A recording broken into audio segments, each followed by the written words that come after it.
제가 보통 마지막 타임이어서 실습을 위주로 강의를 많이 해드렸어요. 뭐 다리 운동, 허리 운동, 복부 운동, 보행 재활, 뭐 이런 것들을 위주로 거의 실습을 위주로 많이 수업을 해드렸었는데 오늘은 제가 이제 그동안 센터를 운영하고 파킨슨병에 대해서 더 많은 공부를 하면서 너무너무 중요한 과학적 사실을 전달을 해드려야 되겠다라는 생각에 오늘 하루만큼은 시간이 늦었지만 이론적인 내용을 해드리려고 합니다. 죄송합니다. 좀 시간이 늦었는데. 그러다 보니까 이 운동에 대한 내용이 과학적인 사실을 설명드리기 때문에 약간 어려울 수는 있으세요.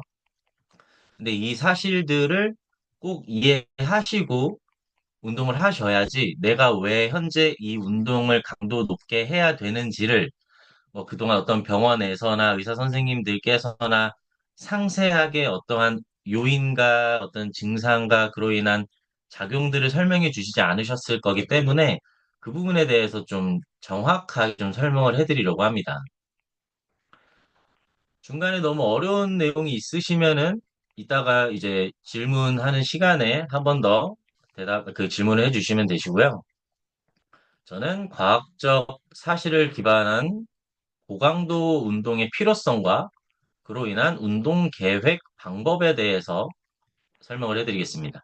저는 깨금말 재활운동센터 공동대표 한규민이고요. 운동을 할 때 강도를 높게 해야 된다, 강도를 높게 해야 된다 이런 얘기 많이 들어보셨을 거예요.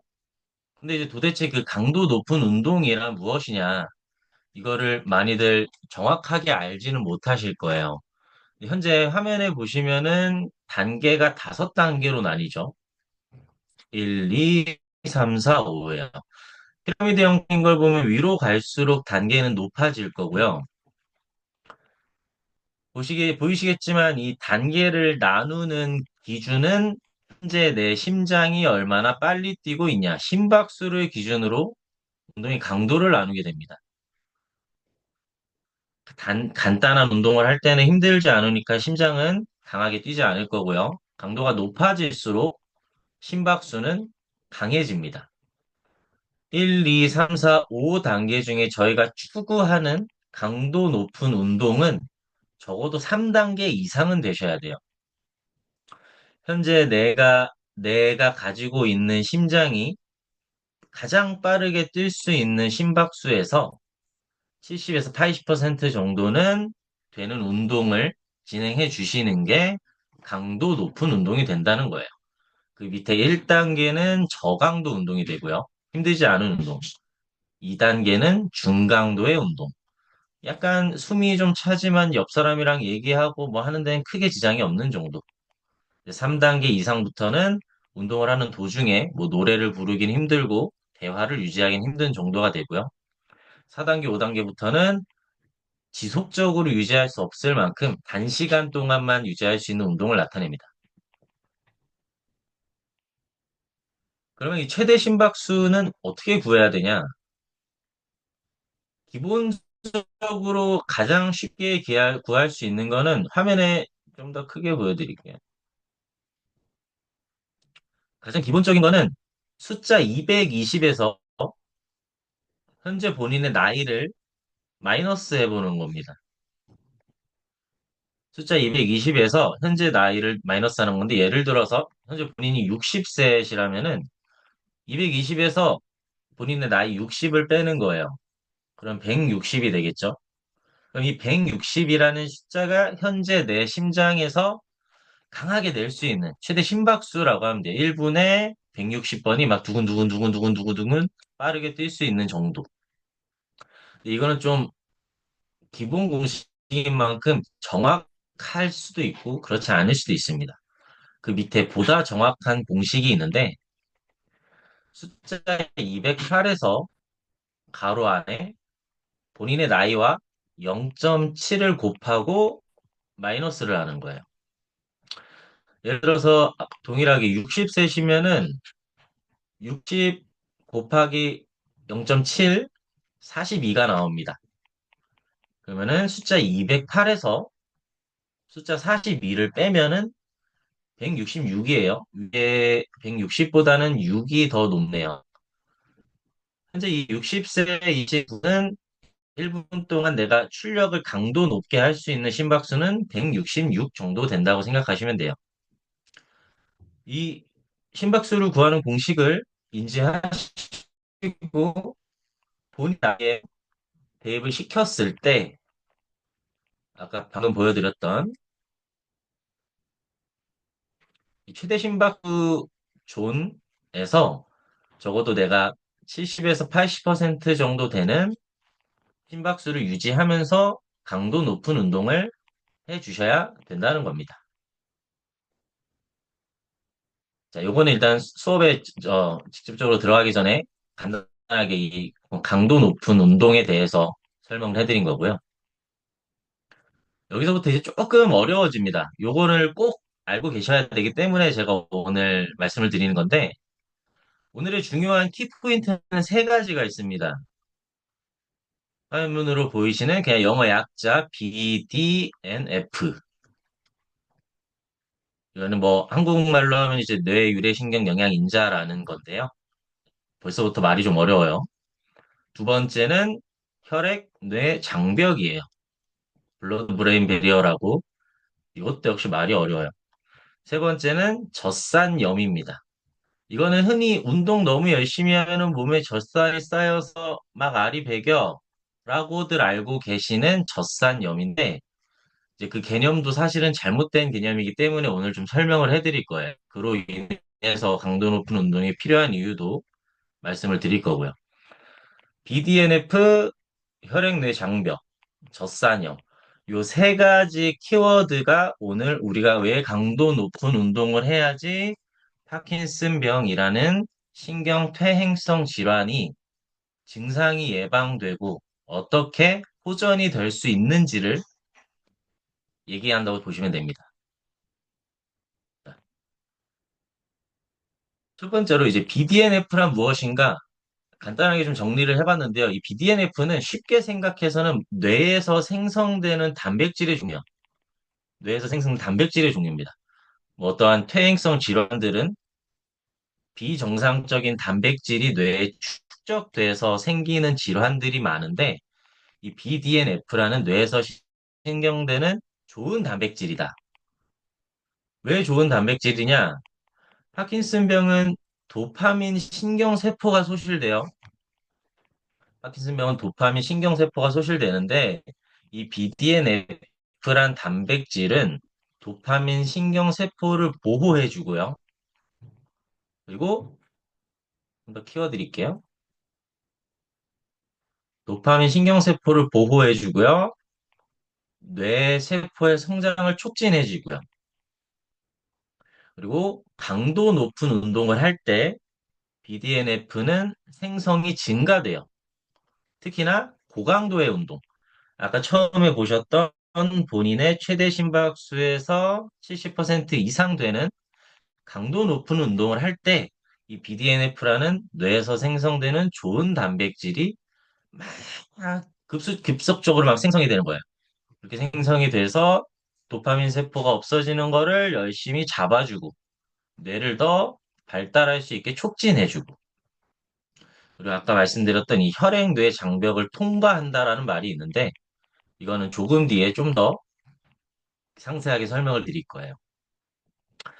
그리고 이제 약물 치료와의 연관성이 있어요. 지금 운동 치료와 운동 재활과 약물 치료가 현재 이제 파킨슨 재활에서 두 가지로 대두되는 아주 중요한 요소들인데 이 파킨슨병 치료를 위해서는 아까 말씀드렸던 이 BDNF들이 파킨슨 세포를 보호해 주기 때문에 많은 연구자들이 이 BDNF를 증가시키려고 새로운 약물을 개발하고 있어요. 근데 이제 그게 너무 어렵기 때문에 많이 나타나지 않는 건데 이게 이제 왜 어렵냐? 이후에 이제 혈액내 장벽에서 설명을 드릴 거예요. 지금 기억하셔야 될 거는 이 BDNF란 강도 높은 운동을 했을 때 뇌에서 생성되는 좋은 단백질의 종류다. 이 좋은 단백질은 도파민이 없어지는 거를 없어지지 않게 꽉 잡아주고 뇌가 점점 손상되는 거를 최대한 뇌세포를 성장할 수 있게 촉진해주는 좋은 단백질의 종류다. 근데 얘는 언제 생성이 되냐? 심박수, 최대 심박수의 70% 이상으로 내가 힘든 고강도의 운동을 할 때 생성이 된다. 요거를 알고 계셔야 돼요. 그렇기 때문에 고강도 운동은 중요한 거고요. 자,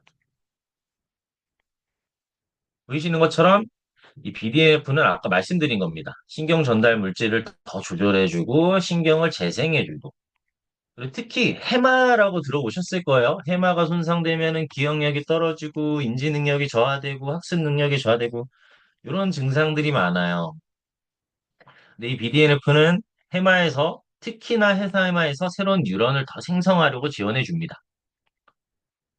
자, 그리고 시냅스 형성과 유지, 뭐 스트레스 반응 조절, 수면 개선. 이런 것들은 이제 강도 높은 운동을 통했을 때 나타나는 이로운 증상들도 마찬가지인 거죠. 결론적으로 파킨슨병 환자분들의 뇌 건강을 지키는 데 중요한 역할을 합니다. 특히나 규칙적인 운동, 특히 고강도 운동은 BDNF의 성성을 촉진하여서 뇌 건강, 신경퇴행성 질환의 예방에 큰 도움을 주고 있고요. 이 BDNF는 이제 조금 이해가 되셨을 거예요. 자, 그럼 이제 혈액 내 장벽은 뭐냐? 갈수록 말이 어렵죠? 최대한 쉽게 쉽게 말씀을 드릴 거예요. 자, 혈액 뇌 장벽은 뭐냐? 말 그대로 혈액 안에 뇌로 가는 곳에 장벽이 있는 거예요. 이게 혈액이 이제 위로 올라가죠. 동맥을 타고 뇌를 거쳐서 관성동맥을 타고 뇌로 혈액이 올라갑니다. 뒤통수 쪽으로. 근데 그 안에 철저하게 장벽이 쳐져 있어요. 왜 장벽이 쳐져 있냐? 이 뇌로 이 막 아무 혈전이나 약물이나 바이러스나 몸에 좋지 않은 게 올라가면은 훨씬 더 큰 질병과 질환에 노출되기가 쉽지 않습니까? 그래서 우리 몸은 철저하게 뇌로 가는 거는 내 허락을 맡아. 내 허락을 맡아야지 뇌로 통과할 수 있어. 그 장벽을 쳐놓은 거예요. 근데 이게 그만큼 좋은 점도 있지만 가장 큰 단점이 있어요. 치매, 파킨슨병, 뭐 뇌졸중, 뇌질환, 알츠하이머 이런 것들은 이제 뇌 안에서 아까 말씀드린 것처럼 뭐 비정상적인 단백질이 축적돼서 생기고 알 수 없는 원인으로 인해서 생기지만 그렇다면 약을 먹으면 감기처럼 나아야 되는데 이 혈액 뇌 장벽 때문에 약물을 먹어도 얘네가 다 통과를 못 합니다. 아니, 그러다 보니까 내가 약 먹으면 나아버리는 병이 아닌 거죠. 약을 먹었을 때는 이 약물이 사실은 내가 아픈 데까지 가서 치료를 해야 되는데 치료하기 위해서 여기로 올라가다 보니까 너무 깐깐한 혈액내 장벽 때문에 올라가지 못하고 있는 거예요. 그래서 이 파킨슨병 치료제를 개발하는 데 엄청나게 많은 공을 들이고 있지만 실질적으로는 보시는 것처럼 뭐 레보도파 많이 들어보셨겠죠. 아주 기본적인 거니까. 그 밑에 뭐 카르비도파, 벤세라지드 등등의 약물이 있는데 이게 또 왜 중요하냐? 혈액내 장벽은 아까 말씀드린 것처럼 약물의 통과를 억제합니다. 약물의 통과를 억제하는데 이제 막 엄청난 연구들을 열심히 한 거예요, 연구자들이. 야, 그러면은 어떠한 물질이 얘네를 통과해야지 이 병이 나을 거 아니냐? 근데 도파민을 자체는 혈액내 장벽을 통과할 수가 없어요. 분자가 너무 크기도 하고 이 혈액내 장벽에서 야, 머릿속에서 도파민 생성되는데 왜 여기서 또 들어와? 라고 인식을 해버리니까 통과를 못하게 시킵니다. 그렇기 때문에 이 도파민을 만들어내는 전구체가 레보도파가 되는 거예요. 레보도파라는 약물을 섭취하면은 이 레보도파는 혈액내 장벽을 통과할 수가 있어요. 혈액내 장벽을 통과해서 뇌에 도달해서 도파민으로 빵 만들어지는데 아까 처음에 이주 선생님 강의를 잘 들으셨겠지만 웨어링 오프라고 약물을 많이 먹고 하면은 우리 몸은 내성이 생깁니다. 내성이 생기기 때문에 일레보도파를 몇 년간 지속적으로 먹게 되면 내성이 생겨서 아무리 많이 먹어도 혈액내 장벽을 통과해서 뇌까지 가서 도파민을 만들어내는 게 한계가 생기게 되는 거죠. 그렇기 때문에 아까 말씀드린 BDNF가 있어야 되는데 아무리 약물을 자주 먹어도 이제 어느 정도 제한이 생기니까요.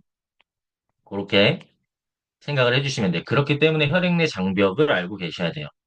그 밑에도 마찬가지예요. 이 가르비도파나 벤세라지드나 그 기타 약물들은 이 레보도파의 효과를 극대화하기 위해서 이 레보도파가 또 이제 혈액내 장벽으로 야, 니네 잘 올라가 하려고 옆에서 보조를 해주는 친구들인 거죠. 그래서 더 많이 통과할 수 있고. 근데 얘네도 마찬가지로 계속 지속적으로 복용을 하다 보면은 일정 기간이 지나면서 어느 정도 내성이 생기고 하면서 이전만큼 많이 내가 통과했던 그런 약물들이 점점점 덜 통과를 하게 되는 거고, 그러면서 예전에 먹었던 만큼, 예전에 약 먹으니까 엄청 쌩쌩했는데, 이제는 약을 좀 먹어도 엄청 쌩쌩하지 않네? 라는 이렇게 진행이 되는 겁니다. 내가 왜 약을 먹었는데 시간이 지날수록 점점 더 안 좋아지지? 이런 생각이 드실 때는 이렇게 생각을 해보시면, 그래서 뭐 여러 병원을 다니면서 약물을 바꿔봐라 하는 말은 이미 내가 지속적으로 섭취한 약물로 인해서 내성이 생긴 거를 바꿈으로써 좀 더 보조를 해주는 역할이 커질 수 있기 때문인 거죠. 그 외에도 이제 뭐 이런 것들, 약물들이 혈액내 장벽을 통과하는 거예요. 그래서 이 혈액내 장벽을 통과할 수 있는 약물을 만드는 기술을 엄청 열심히 지금 개발을 하려고 하고 있는 거고, 그게 이제 하루빨리 나와서 엄청난 효과를 냈으면 너무 좋겠는 거죠. 시간이 없기 때문에 조금 빠르게 진행을 할게요. 자, 세 번째 키워드예요. 세 번째 키워드 왔습니다. 그럼 젖산염이란 무엇이냐? 젖산염이란 아까 그 흔히들 많이 들어보셨을 거예요. 뭐 등산을 엄청 열심히 했어요. 수영을 엄청 열심히 했어요. 뭐 헬스를 너무 힘들게 했어요. 하체 운동을 엄청 열심히 하면 막 다리에 알이 배기고 다음날 움직이기가 힘들고 아우 힘들어. 그러면은 이제 흔히들 얘기해요. 야, 너 그러면 다리 운동을 너무 열심히 해서 젖산이어서 피로가 발생한 거다.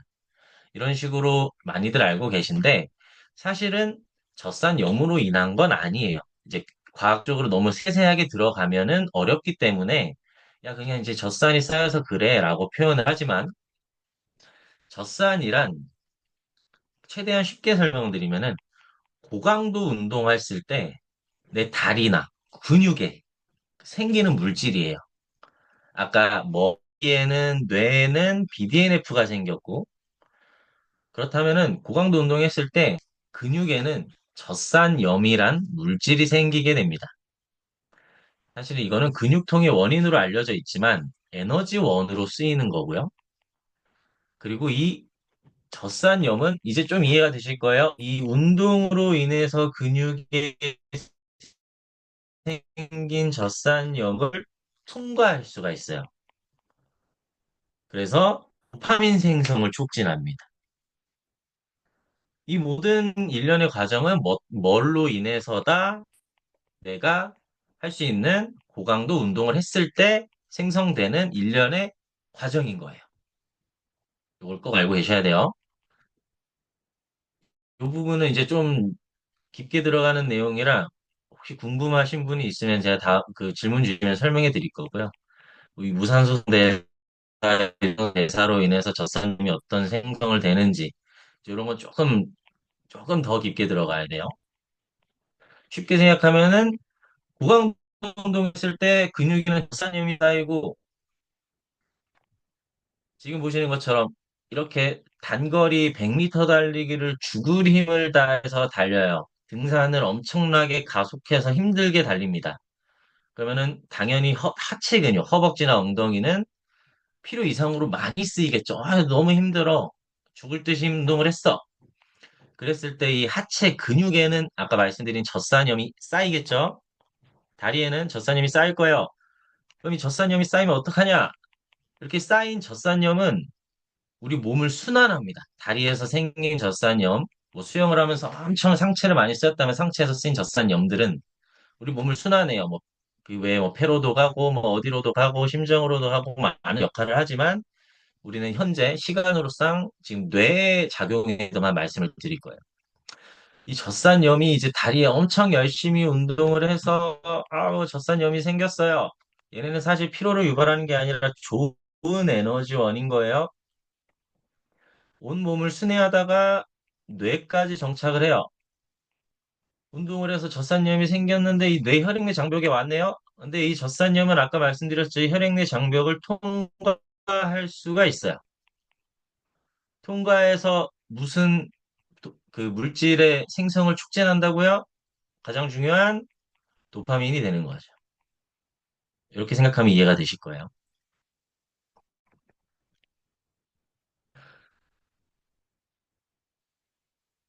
지금 제가 이제 화면에 얼굴이 보이시는 분들이 계신데 지금 제가 이제 세 가지에 대한 내용을 말씀드렸는데 어느 정도는 좀 이해가 되셨을까요? 뭐 이해되셨으면 동그라미.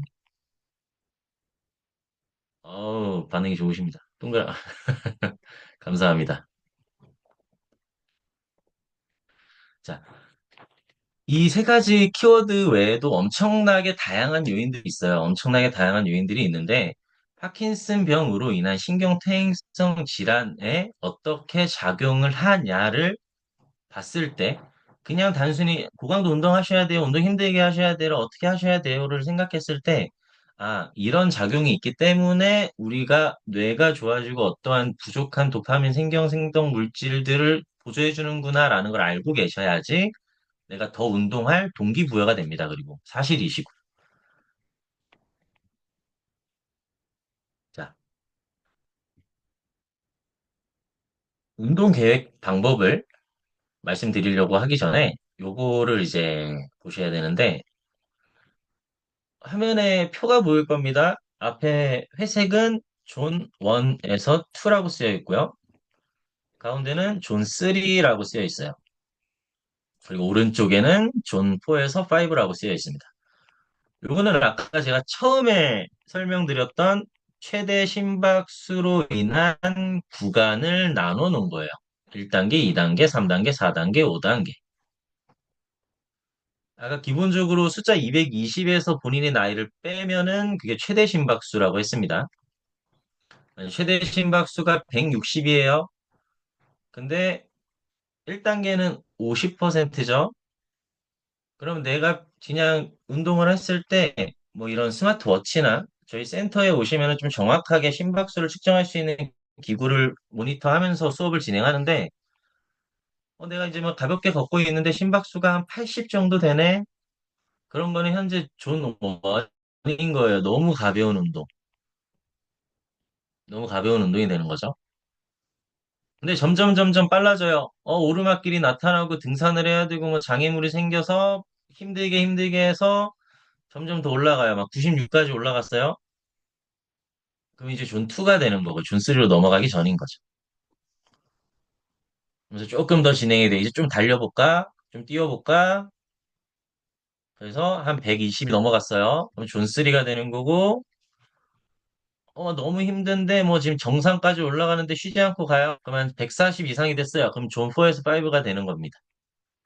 이제 가운데 보시면 여기 실선이 하나 보일 거예요. 이렇게 가운데 실선이 이 80%를 기점으로 급격하게 올라가요. 이게 뭐냐면은 젖산염이 생기는 위치예요.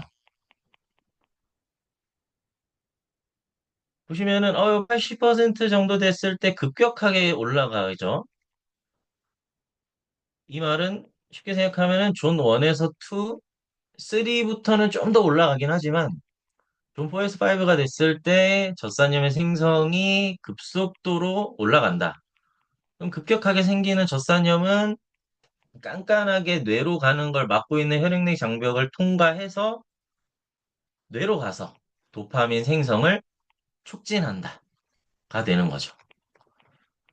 그걸 알고 계셔야지 이제 운동을 계획하는 게 편하실 거라서 이 부분에 대해서 설명을 드렸어요. 방금 말씀드린 표의 비교입니다.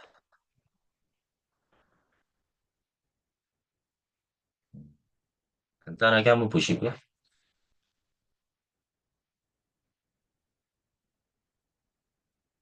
이 퍼센테이지를 나누는 게 좀, 아유, 어렵고 힘들어. 너무 어떻게 해야 돼? 모르겠어. 하실 수도 있겠지만, 그냥 숫자 220에서 본인 나이 빼시고, 이제 거기에다가 이제 뭐 이렇게 0.5, 0.6, 0.7, 0.8, 0.9 곱하시면 바로 나옵니다. 요즘 계산기 아까 한정현 선생님이 말씀하신 수업 팍 열심히 한 다음에 계산기 켜가지고 하시면은 금방 나오실 거예요.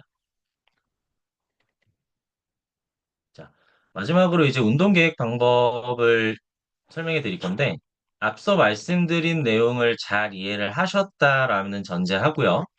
가장 중요한 거는 본인의 체력 수준과 본인의 회복력이 기준이에요. 평소에 따라가려다가 가랭이가 찢어질 수도 있어요. 그걸 명확하게 아셔야 됩니다. 그리고 지속 가능성을 위해서 평소에 제가 지금 말씀드린 존 4의 존 5의 운동을 지속적으로 하지 않으셨다면은 점진적으로 높여야 돼요.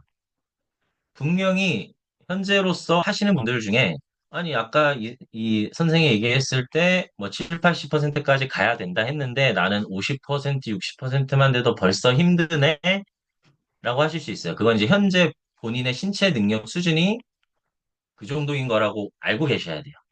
거기서 너무 강하게, 너무 과하게 하시면은 그건 독이 될 수 있습니다. 다치실 수가 있고 염증이 생기실 수가 있으니까 천천히 올려보는 거예요. 아까 존 1, 2, 3, 4, 5를 나눠드린 것처럼 1, 2, 3, 4, 5를 점진적으로 올라간다고 생각하시면 돼요. 그리고 가장 중요한 거는 지속 가능성입니다. 지속성으로 내가 오래 지속을 가능할 수 있어야 되는 것. 요거는 제가 그냥 임의로 짜본 거예요. 이것까지 설명해드리고 마무리를 할 건데, 임의로 이런 지속 가능성을 위해서 운동 계획을 한번 그냥 짜본 겁니다. 월요일에는 유산소 운동과 근력 운동이 추가가 돼요. 빠르게 걷기. 그리고 아까 요게 빠르게 걷기라는 걷기 운동을 할 때 내 심박수를 보고 아까 뭐 존 원이다 싶으면은 사실 젖산염은 생성이 되지 않고 있겠죠. 근데 내가 그거보단 더 힘들게 할 수 있는데 존 2, 5까지 가도 다음날 너무 안 힘들고 2, 30분을 유지할 수 있다. 그러면 최대한 빠르게 걸으셔야 돼요. 그래야지 본인의 존이 올라가니까. 힘든 수준이 올라가니까. 그리고는 뭐 스쿼트를 이용해서 의자를 이용해서 스쿼트를 한다거나 벽을 사용해서 푸시업을 한다거나 저항 밴드를 이용해서 팔 운동을 한다거나 이런 운동들은 사실 댁에서 접하기가 쉬우세요. 얘네 너무 쉬운 운동 아니야? 라고 생각하실 수 있는데 사실 이 한 가지 운동을 통해서 내가 힘들게 하려면 어떻게 하면 돼요? 평소보다 훨씬 빠르게, 동작을 훨씬 크게, 정해진 시간을 정해놓고 막 그 시간 안에 하려고 빠르게 하셔야 된다거나, 횟수를 훨씬 늘려버리신다거나, 같은 동작이라도 아까 제가 말씀드린 그 강도를 높이는 방법을 알고 계시면은 사실은 그걸 통해서 운동하시기는 쉽습니다. 그리고 그래야지 아까 말씀드린 세 가지를 통해서 뇌에서 좋은 영향들이 일어나는 거예요. 그리고 화요일은 뭐 고강도 인터벌 트레이닝. 이 고강도 인터벌 트레이닝을 들어보셨을 거예요. 1부는 실내 자전거를 막 전속력을 다해서 1부를 타고, 1부는 천천히 타고, 1부는 전속력을 다해서 타고, 1부는 천천히 타고. 그래야지 이제 최대한 강도 높은 운동이 되니까요. 그래서 균형 운동, 뭐 런지, 한발서기, 스트레칭. 그리고 이틀간 너무 힘들게 운동을 했으면은 회복을 하셔야 되니까 이제 3일째쯤 됐을 때는 가벼운 운동을 하시는 거예요. 그냥 가벼운 산책 정도. 월요일, 화요일을 존 3, 4, 5에서 보냈어요. 그러면 당연히 몸은 지쳤을 거니까 하루 정도는 존 1 정도에서 그냥 편안하게 휴식을 취하면서 가벼운 운동을 해주시는 거예요. 그리고 다시 목요일에 어느 정도 내 몸이 회복됐는지를 꼭 체크하시고 강도를 높여가는 거예요. 같은 강도의 운동을 지속하는 거는 사실 내 몸을 신체 능력을 이끌어 올릴 수는 없습니다. 현재 내가 하고 있는 운동의 강도가 사실은 나한테 힘든지 안 힘든지를 명확하게 알고 계셔야 되고 그 기준을 요즘은 이런 스마트워치 같은 거 너무 쉽게 판별할 수가 있어요. 꼭 뭐 이런 거 아니면 뭐 쉽게 뭐 시중에 한 2, 3만 원이면 구할 수 있는 심박수 측정기 같은 게 너무 많으니까 그런 것들을 통해서 기준을 정하시면 되고요. 화요일 날 고강도 인터벌 트레이닝을 했으니까 한 이틀 정도 지나서 금요일 날 다시 한 번 더 힘들게 운동을 가는 거죠. 그리고 토요일은 일주일 동안 너무 힘들었으니까 하루 정도는 내가 좋아하는 운동, 뭐 춤을 추러 가고, 댄스, 탁구, 뭐 스포츠 이런 것들을 해주시는 거죠. 그리고 또 다시 하루 정도는 가벼운 스트레칭 정도로 이렇게 반복을 하시면 사실상 내가 하루 종일 매일매일을 너무 힘들게 운동해야 돼라는 강박에서 마시면서 좀 더 편안하게 운동을 하실 수 있습니다. 자, 이게 제 마지막 그 PPT인데 마지막으로 한 번만 정리를 해드릴게요. 이 너무 지루한 내용을 너무 잘 들어주셨고요.